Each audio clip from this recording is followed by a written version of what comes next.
And we're in here at the Wrestling Mat, everybody. Welcome in. I am Matt Camp. Thank you for being with me on this Friday as we head into an all-in weekend for AEW at Wembley Stadium. But I want to thank you all, as I mentioned on yesterday's show, over 6,000 subscribers now here at the Wrestling Mat. I greatly appreciate all of you. If you have not done so yet, please subscribe at thewrestlingmatshow.com. It's always right above Todd.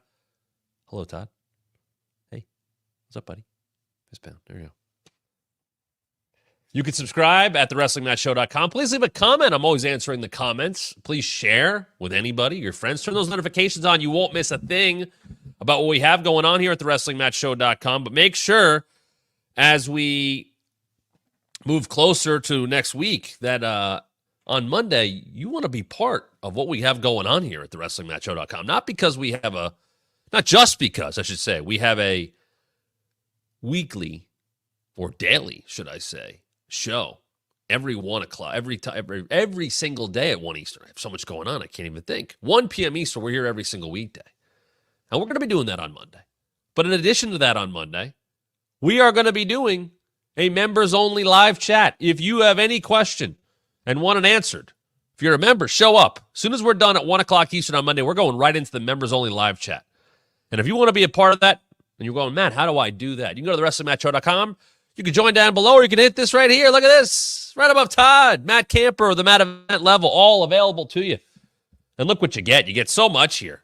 But anybody in any of these levels, and I know Nerdy Dude has given out a lot of subscriptions lately, and we appreciate his gift subscription. He is like the Santa Claus of the Wrestling Mat. Not Santa Claus like Balls Mahoney, but the Santa Claus of the Wrestling Mat. If you're on any of these tiers, you get to be part of the members-only live chat right after our live show on Monday, which is on August 26th. But so much you get here. And by the way, if there's any bonus content, you're getting it first at the Matt Camper or Matt Event level membership. You'll always get that first. You'll also get stuff that no one else will see. But if you want to get your questions answered, and I think, as you know, I'm not afraid to talk about anything. That's a great time to get your questions in. Don't have chat access today. However, any question you might think of, we're going to be coming off of All In. We're going to be leading into Monday Night Raw on Monday, as we're going to be in another pay-per-view week. And by the way, the week after that, we're going to be in another pay-per-view week. Starting this weekend, there are 4 pay-per-views in the span of 14 days. All In is Sunday. Next Saturday's Bash of Berlin. The day after that is No Mercy. And the week after that is All Out. It's good eating for wrestling fans.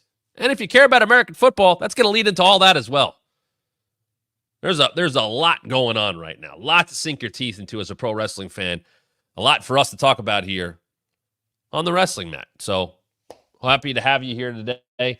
I have made mention of it. I mentioned it yesterday's show.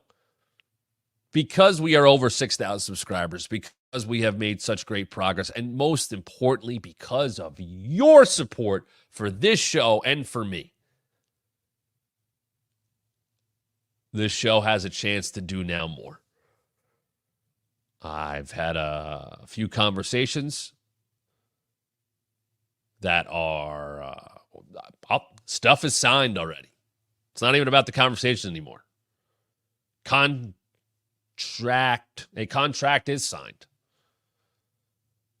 But the name on it's signed. My name's on it. The show's on it. And we'll talk more about that next week.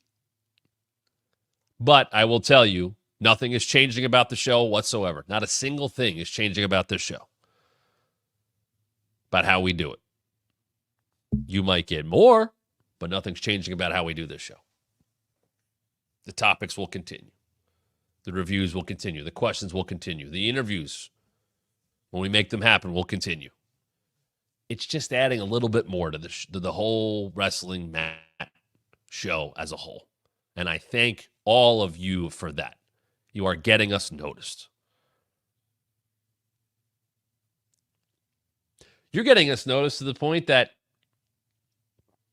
that conversation I had off of a super chat that was not planned.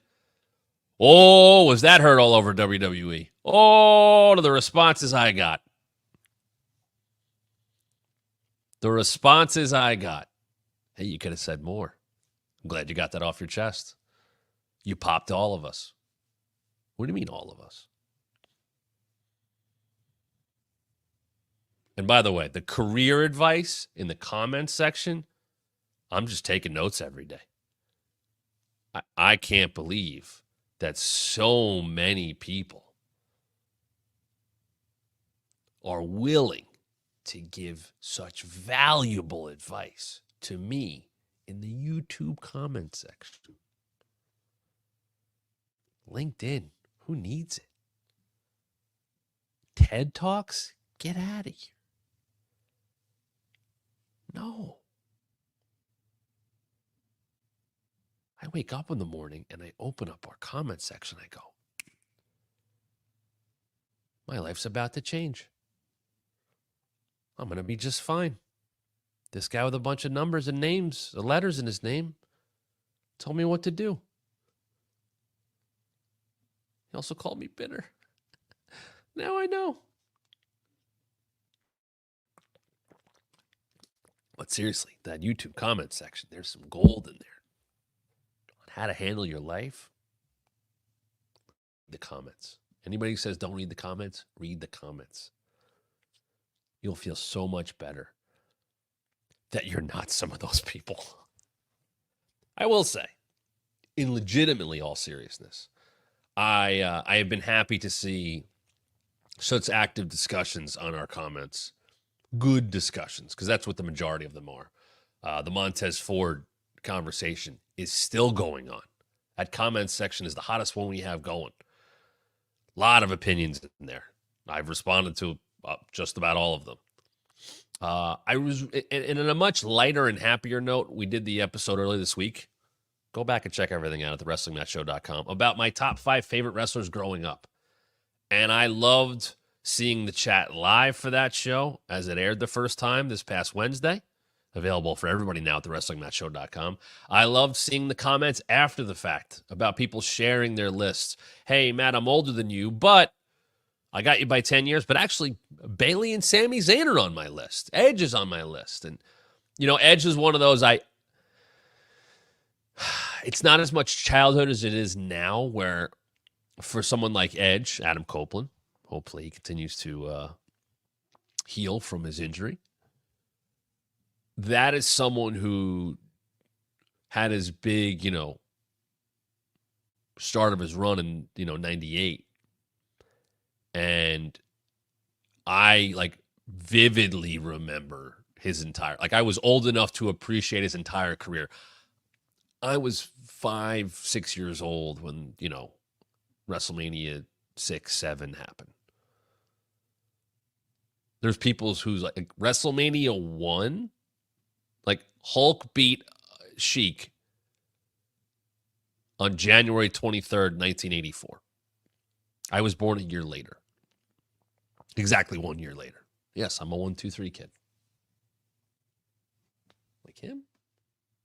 No, anyway.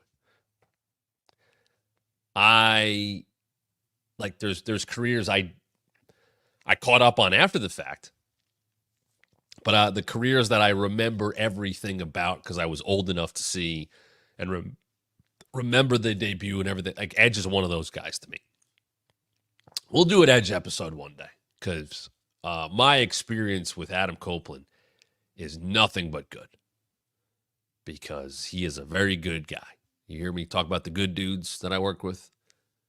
Very high up on this list. And little did I know, we shared an affinity for all the stuff that's behind me. That dude is a sneakerhead.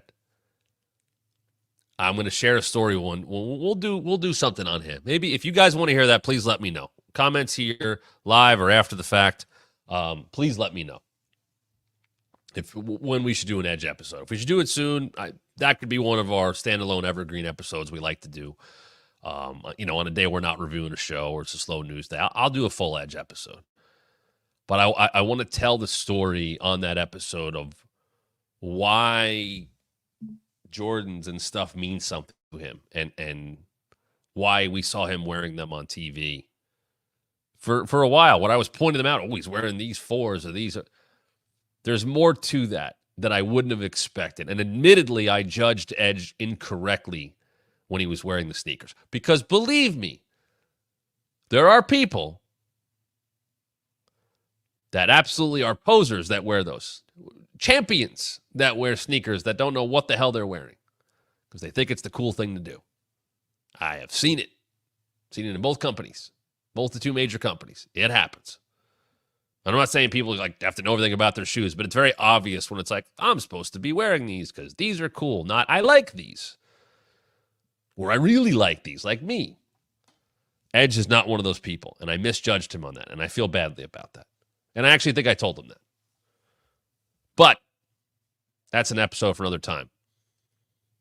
What we do have coming up today is the All In Preview. I do want to talk a little bit about SmackDown last week because we never got to it, and Raw this week because of I had some electrical issues, and then we had some stuff taped already.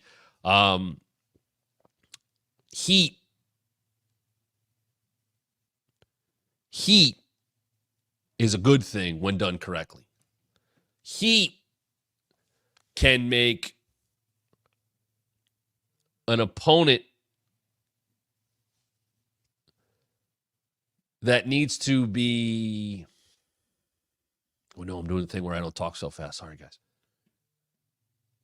Heat can be used to elevate one half of a feud that's not quite there yet. We saw two versions of that idea on SmackDown and Raw the last week. SmackDown last week, Roman coming back looking for the Ula Fala. Doesn't get it, or gets it for a second and then gets destroyed by Jacob Fatu, and obviously the Bloodline took him out. To see Roman Reigns in a crumpled mess at the feet of the Bloodline,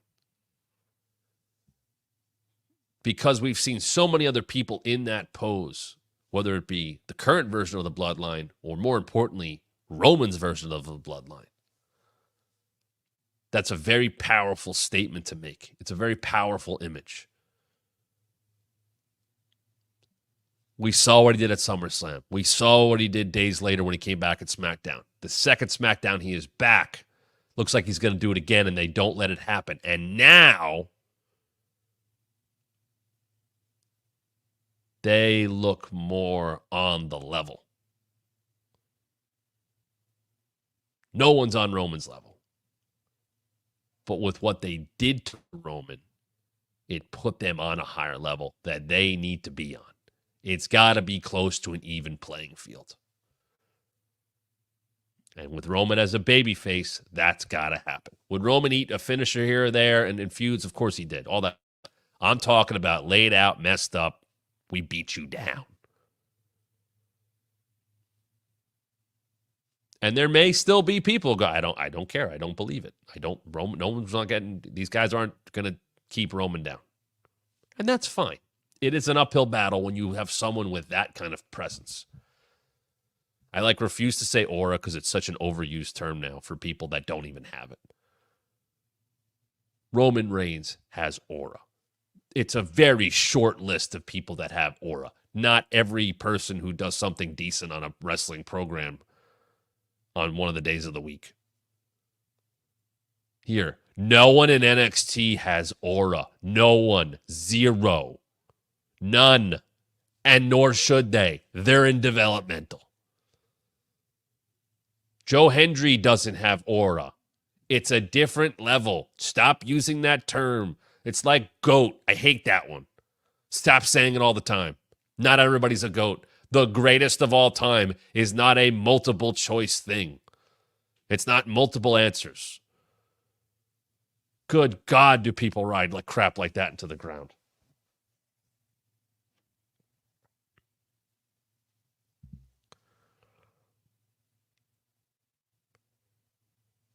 Roman has that. When you put him down the way they did on Friday last week, you are showing people what they are capable of, and who they can take out. Yes, they've taken out Randy. That's a big deal. And KO. And they beat down You need all that. But to take down the one who's trying to take them down, who has been the man. And if you ask John Cena, the reason the stock is up, I don't know what that was the other day. Well, the stock went higher. It's on Roman.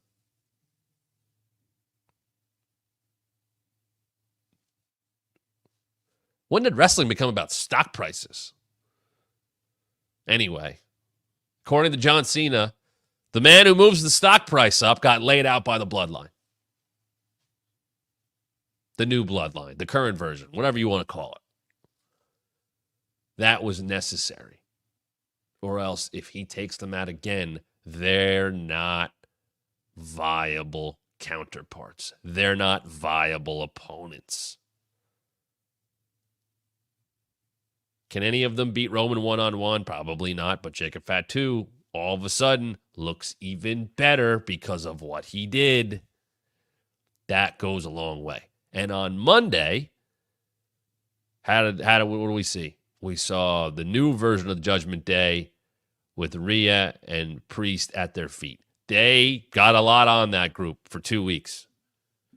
But it can't be like that all the time, especially when the numbers aren't in their favor. Are Priest and Rhea more powerful than them? Absolutely, of course they are. But baby faces need to have some sympathy. They got to fight an uphill battle sometimes. They need to be able to get that revenge. For the heels to get their comeuppance, you got to book that heat sometimes. That works. Good job. All in. A lot of heat built there. I'll start with 0 Hour. The idea of Tomohiro Ishii and Stokely Hathaway facing off with 50,000 people at Wembley Stadium is a wonderful visual to me. The fact that Chris Statlander and Willow Nightingale have taken this feud, which while not quite on the level of Toni Storm Mariah May, has been very consistently done and well done. And has had twists and turns and titles and not titles. And now, CMLL Championship involved. And they're going to have a match at All Out. Well, they're setting that up a little bit more with the match at All In. They're getting 2 out of that. You got to remember, they're building to a pay-per-view 2 weeks after. How do we sell that? Okay, Pac's going to take on Ospreay or MJF. Okay, cool. Kind of stinks he's not on Wembley, but okay. How do we build? The winning team of this gets to choose a stipulation of the match between Willow and Chris at All Out.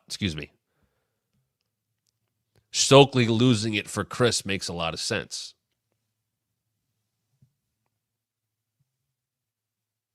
It's got some comedy. It doesn't have too much. Willow and Ishii have now been established as on the same side in the conglomeration. It's good for 0 Hour, and it's the only match as of doing the show that's announced. I'll skip down because I don't have a lot on this, and I don't want to spoil tonight's show. But we know about the ladder match, the London ladder match for the AEW World Trios Championship. We got the Patriarchy, Bang Bang Gang, House of Black, and then, no spoilers, a 4th team will qualify between now and Sunday to get in that. I realize I just said something before. It doesn't make sense, but that's, you know what? It does now because it didn't air yet. The ladder match is what I didn't like that they tweeted a Wembley moment. It's please don't do WrestleMania moments. Don't. There's things you can use similar business practices in, and it makes sense to watch what WWE does and use smart social media practice. I don't want to hear about a Wembley moment. I don't. It's not organic at all. People are going to have their moments at that show. Please don't do that. Please, please, please, please, please don't do that. It sounds so forced. And that will be a train wreck of a match. I'm very interested to see how and when Christian takes bumps in that match, because it should be all Nick Wayne and the Guns. That'll be a fun spectacle. The three-way tag match for the AEW Tag Team Championships, the Bucks, FTR, that was the match last year. It was okay. The Acclaimed. Here's what I'm wondering. If Acclaimed loses, are they better off breaking up? I think there's a lot of money in Anthony Bowens. I think he's a great ambassador for the company. I think he's been dragged down at times by Max Caster not checking himself, saying some dumb stuff that doesn't really add to his presentation. I know Billy Gunn is over. There is a bit of a shadow there that looms large with him in the group.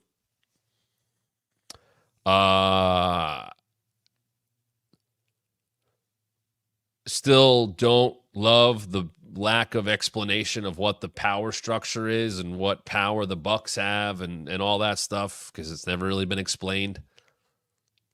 Is it worth it to keep the titles on them? Basically, I don't think FTR is winning them. I think it's the Acclaimed or the Bucks. If the Acclaimed win, okay. They get another run with them. If the Bucks win, I guess they remain,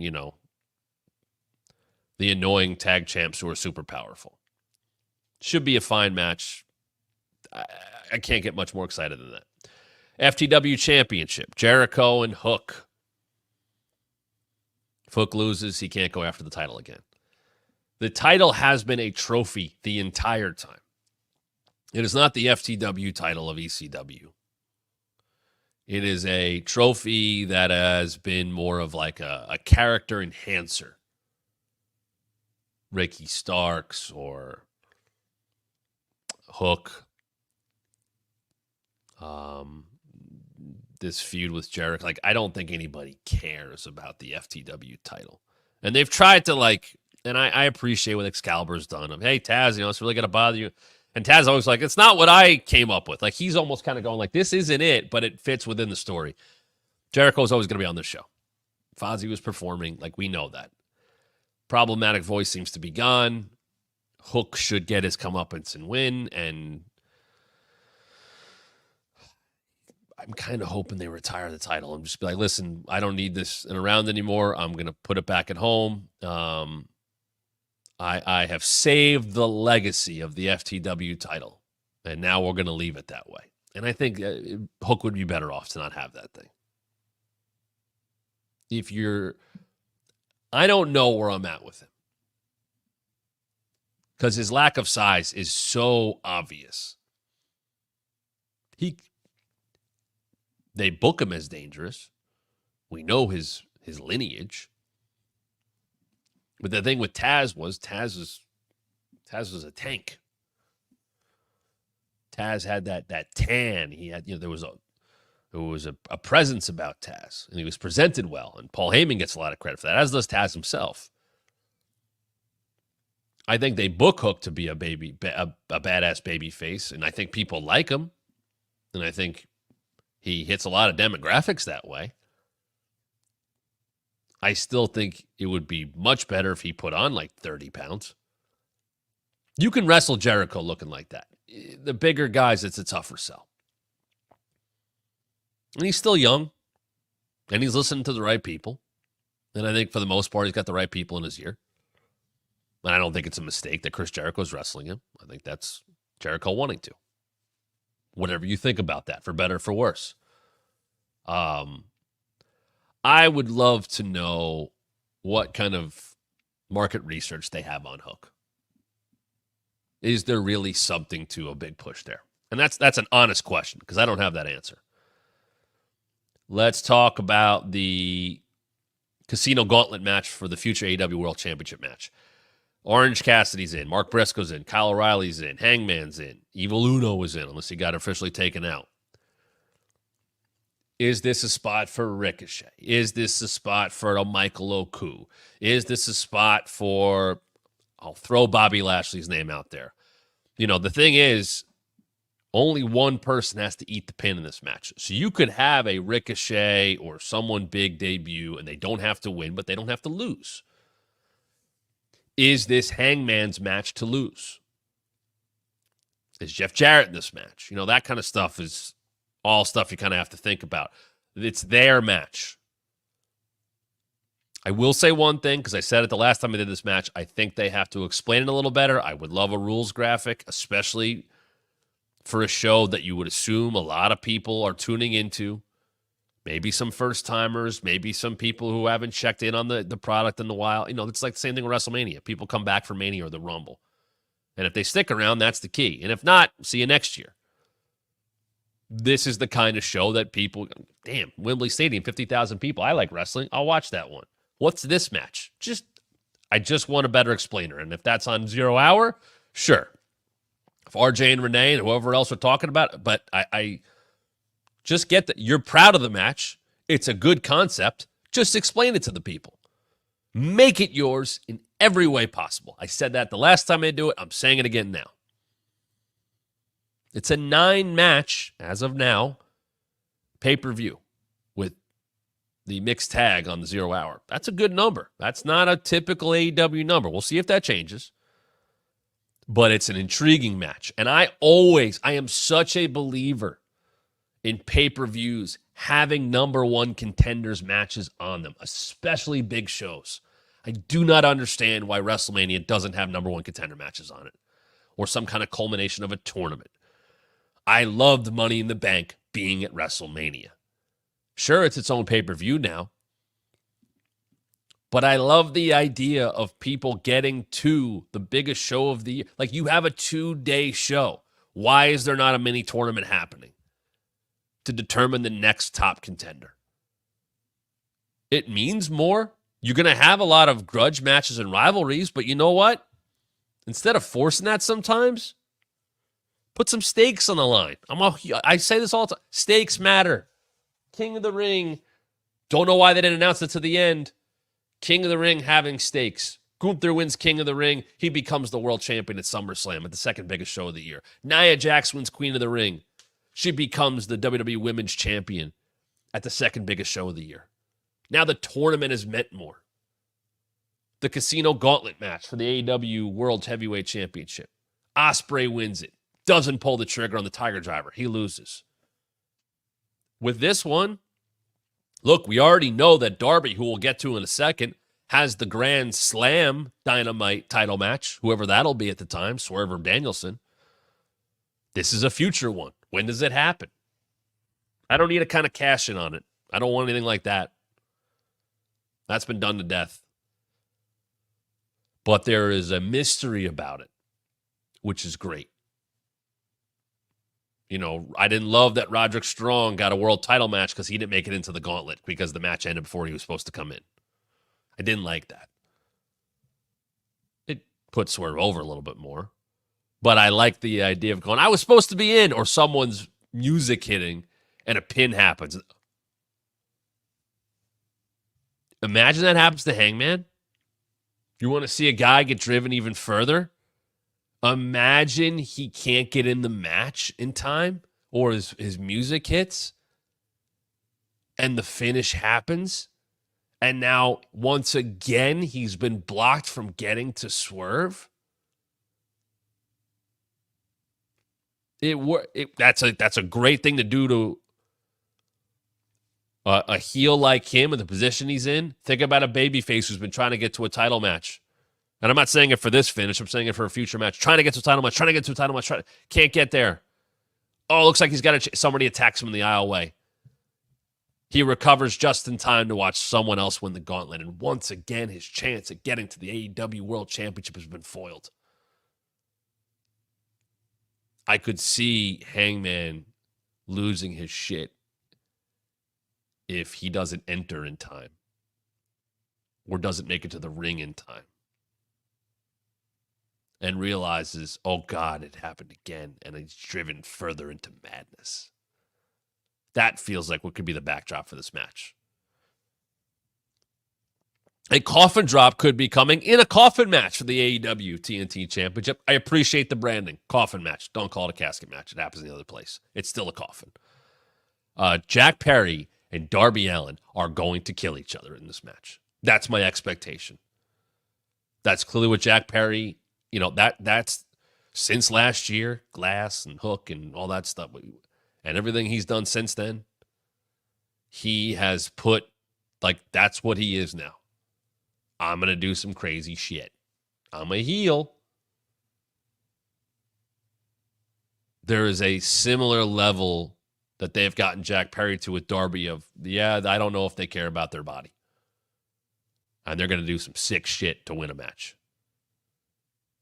Now, Jack, as we saw, he's a I don't know, a metal worker, whatever you want to call it, and made his own TNT championship, and it's got a lot of his personality in it. Do you get that title off him quickly?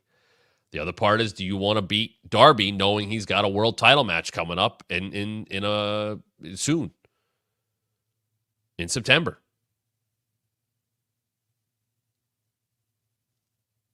Coffin match. You're not getting pinned, you're getting put in the coffin. You know, if Darby were to lose the coffin match, he comes back in a couple weeks, he pops out of a coffin. It's not. Yeah, I know he beat Christian, and Jack Perry beat Christian and won a couple years ago. Didn't end Christian's career. It wasn't over. He was in a coffin. He didn't get buried alive.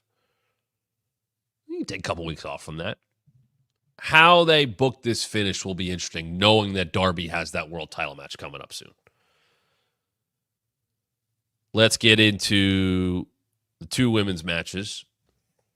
Toni Storm, Mariah May, hitting all the right notes. Mariah's locked in. It feels like her night to win. I think it's a better story to tell. I like the idea a little bit of Toni losing and then being written off TV for a bit, only to come back.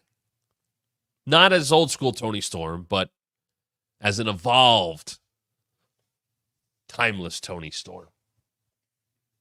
And I think she's done. It's been a little over the top at times. I don't like the Uncle Leo eyebrows when she did that. It seemed like she was more back to normal on Dynamite the other night. But it feels like Mariah's night and Mariah's time, and she's locked in on who she is and that ruthlessness. And I think you can line up some baby faces for her. I brought up Thunder Rosa yesterday. I think that makes a lot of sense. You know, I think you can line up some baby faces for Mariah May to continue to show her dominance and her ruthlessness. And it's not just about Toni Storm. You know, it's about getting to the top. And once again, going all in, doing whatever you have to do to walk out of the biggest show of the year on top, to walk out as the victor of your match. What does that mean going forward? I think they can run with Mariah as the women's world champion, and maybe Toni comes back at some point in time. I think there's a Mercedes Toni story to do. I think there's a Willow Mariah story to do.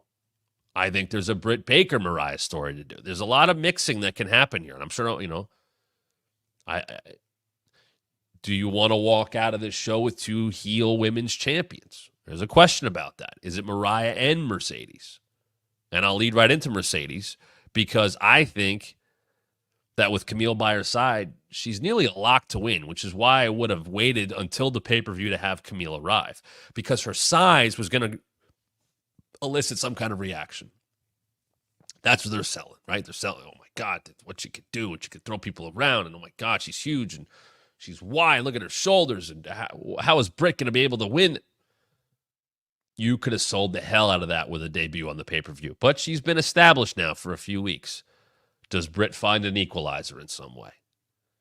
Is it worth, are you beating Mercedes already? Probably not. Britt will be fine if she loses because it was a 2-on-1 match with an absolute giant behind Mercedes Moné. And they could go back to this. You know, is there a Britt Camille match in 2 weeks and All Out? Can they come through on a match that basically you go back to last year when Mercedes was invited to the show that people were talking about, that Britt was talking about? Although the whole story of like, I was going to come back at WrestleMania 39, but then I got invited to, like, did you get invited before WrestleMania 39, months ahead of time? Is she completely full of shit in her newsletter? Which she could be, because she's a heel and it's wrestling and you don't have to take anything that a wrestler says at face value. You don't have to. Because it is, I made the comparison yesterday. They're always in it. When a movie finishes filming or a TV show finishes filming and they're promoting it, it's over. It's done. They're not, well, I don't like that person I feuded with on that show or whatever that. It's over. It's finished. This is ongoing.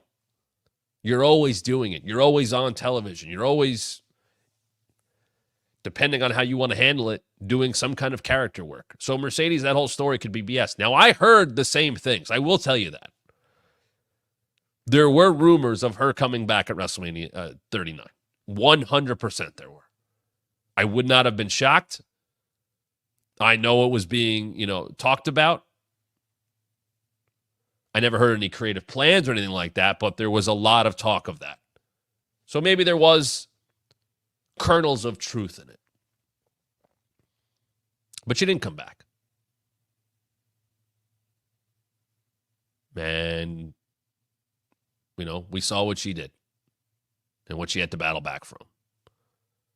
And now she is wrestling on this show. On a match that on paper is a marquee match. Will they come through? Will the interference be a hindrance? Or will it just lead to more?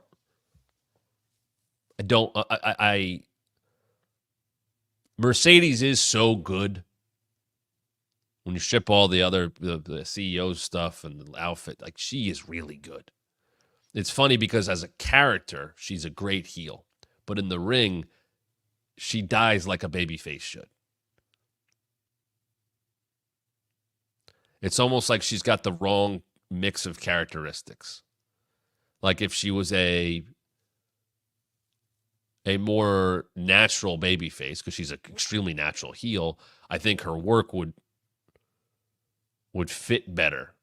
But then she gets in there and I'm like, oh God, she's such a good seller. And, I think about like the beating she took. I think about that Hell in a Cell match with Charlotte and,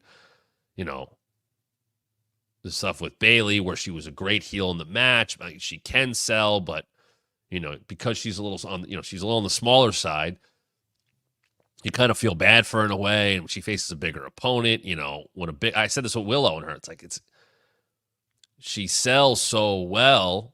And you think she's getting crushed, but she's the heel. So working against a bigger opponent, is she getting sympathy just because of how she looks and how she sells moves? But she knows how to play up who she is. And she's I think, as a presentation, she's a better heel. But she's a hell of a wrestler. It's going to be maybe the best wrestler that Britt's ever worked. I'd venture to say that. Can they come through on their star power with the kind of match that they need to have? All right, two more here. MJF, Will Ospreay. I said it yesterday. Did exactly what I hoped they would do, what I pitched they should do. Who knows where the idea came from for them? I don't know. Bryan Danielson telling Will Ospreay, even though he is looking at a career match on the same show, telling Will Ospreay, who Bryan Danielson considered, or Will Ospreay considered Danielson one of his wrestling heroes, who he beat at Dynasty this year, who he put down with the Tiger Driver, which upset him, which has led to Bryan Danielson's career being on the line because he can't wrestle full-time anymore for his family. The fact that he needs neck surgery, whether he's telling the truth or not, I don't care because I'll believe it because it makes sense for the story. And if he needs neck surgery, he very well may need neck surgery, or he might not. And he told that story because he's smart and he's done this for a while because he knew what he was going to say on Wednesday, which was that, hey, you got to do it. Look what it did to me. You beat me with that move. You got to hit the Tiger Driver to put MJF down. You got to be willing to go all in, at all in, to beat him in the rematch, to take that championship away from him. That's what you got to do. And a bloodied Ospreay who got wrecked by MJF because he didn't go the extra mile. He threw the punch and got fined, and then what happened? He got bloodied with a diamond ring. He got dropped on his head. MJF has teased that Tiger Driver on his own just to mess with him. MJF will pull the trigger. MJF has to go to those lengths to cheat, to do whatever he has to do, to run down Ospreay. Ospreay, I think the story that's being told is the more gifted wrestler in the ring. But does he have it up here? Does he have it here? Is it too much heart and not enough head? He's got the heart for all day. He's got it. People believe in him. They connect with him. They feel it. But it hasn't been enough. He hasn't been able to beat Swerve. He couldn't beat MJF. He's got to go a step further because MJF is willing to go that step further. And if they both go a step further, the better man will win. And the better man is Will Ospreay, if he's willing to go there. And there should be no tease of the Tiger Driver. MJF can get out of it, that's fine. Or Ospreay. But I want him to look around, realize, I got to do this. And I don't know, should there be a false finish on a Stormbreaker or a Hidden Blade, or is it the follow-up? I'd go false finish on a Stormbreaker. That's fine. But after he hits a Hidden Blade, he should think for a second about if it's enough. And I think that crowd will know. This is why I wouldn't tease it. It should be one and done. Hidden Blade. I'm going to make sure it's done. And the crowd will react when he sets him up. And when he hits that finish, which should be the finish, because this is the rematch. It's not the first time. It was the first time I'd say MJF should go over. MJF did that in 59 minutes and 50 seconds. 59 minutes and 59 seconds. He did that already. He cheated. He needed the ring. Ospreay's got to use a move that's legal and go to that level because of who his opponent is and how his opponent has conducted his entire career of doing whatever it takes to win. That's good storytelling. Also, Ospreay and Pocket, all that would be pretty damn good too. As would MJF, who I was happy to see got on some of those lists of, when I was talking about, we put up a video at the WrestlingMatchShow.com recently, people who don't have bad matches. I listed a handful. I was happy to see MJF's name get in there. I was mad at myself for not putting Sami Zayn in there. There are others. MJF is in that category. Probably because he doesn't wrestle a ton, but he talks about, everybody talking about Will's matches, and that's what he's known for. Go look at MJF's career. He's got a hell of a resume. And finally, we've touched on it a little bit. Swerve, Danielson, AEW World Championship, career versus title. You've built it up enough that if Swerve wins, he's made. I'd be interested to see if he won, if there'd be any backlash against him. It would be about the next promo he cut, though. It would be about the respect level he has for Bryan Danielson and doing what he had to do because he knew how good Bryan Danielson was. And he wasn't going to tell him that. He wasn't going to gas up Bryan Danielson. He let everybody else do that. But he knew. He grew up watching him. He knew how good he was. He knew what he had to do. That's a respect for Bryan Danielson. That was not malicious. It could come across as malicious, and Swerve can make it clear because you don't want to be too funny-nutty. You don't want to be too nice. If I'm willing to do that to someone I respect, what am I willing to do to people that I don't care about at all? What am I willing to do to keep this championship? If I knew the depths I had to go to emotionally, mentally, physically with Bryan Danielson, I respect that man. And I did what I had to do to stay on top. And unfortunately, his career came to an end. And we owe him a great debt of gratitude for what he's brought to professional wrestling. But now I am the one that carries that on as your AEW World Champion. Who wants to mess with me after that? That's a babyface with an edge. Now, if they want to roll heel, that's a very easy promo to cut. Runs down Danielson, sent him packing, all that stuff. Or does Bryan Danielson win? Because Bryan Danielson and Darby Allin should happen. They want it to happen. It would happen at Grand Slam. And I think Danielson will win that one. And then you go on to Swerve at Wrestle Dream, and Swerve wins it back. And then Danielson goes away. There is that element of, if I don't win, I'm done. Even after Sunday. You can sell a hell of a lot of tickets that way, too. I talked to Dreamer about that on Busted Open last week. That sells tickets. Hey, the next one might be the last one. And I don't think it's as obvious as the Flair thing, which was going to get to Mania. It's Bryan Danielson.